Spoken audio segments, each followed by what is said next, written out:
मंत्रालयाच्या विनंतीला न जुमानता अनेक विमान कंपन्या या काश्मीरमध्ये अडकलेल्या पर्यटकांकडून घरी परतण्यासाठी मोठ्या प्रमाणात भाडं आकारतायत।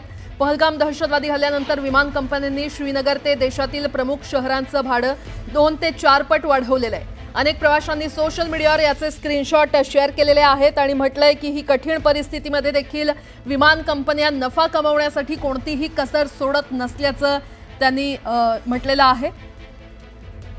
आपण पाहतोय नागरी उड्डाण मंत्रालयाने विनंती करत देखील त्याला न जुमानता अनेक विमान कंपन्या काश्मीरमध्ये अडकलेल्या पर्यटकांकडून घरी परतण्यासाठी मोठ्या प्रमाणात भाडं आकारतायत आणि या संदर्भात अधिक माहिती देत आहेत आमचे प्रतिनिधी प्रशांत लीला रामदास आपल्यासोबत जोडले गेलेले आहेत।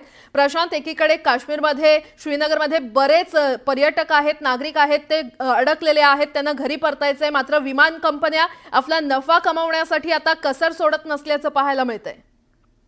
बरोबर आहे। विमान कंपन्यांना केंद्रीय हवाई वाहतूक मंत्री नायडू आणि केंद्रीय हवाई वाहतूक राज्यमंत्री मुरलीधर मोहोळ यांनी काल दावा केला होता की आम्ही विमान कंपन्यांना विनंत्या केलेल्या आहे की कमीत कमी भाडं आकारावं।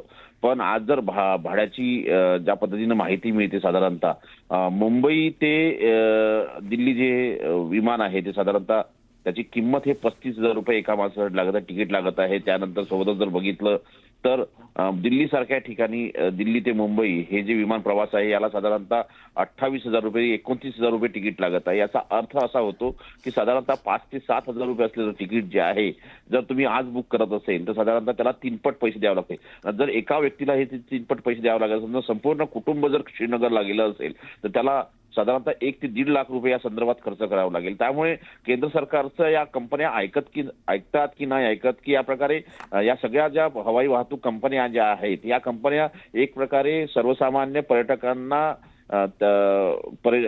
त्रास देण्याचा प्रयत्न करताय का? सर्वसामान्य कंपन्यांना ज्या पद्धतीनं सर्वसामान्य नागरिक जे आहेत, पर्यटक जे आहेत, त्यांना एकदम ज्या पद्धतीनं अडचणीत आणण्याचा प्रयत्न करताय, असं असताना केंद्र सरकारने आता कठोरप्रमाणे भूमिका घ्यावी अशी मागणी पर्यटक करत आहेत। बरं प्रशांत, धन्यवाद या सविस्तर माहितीसाठी।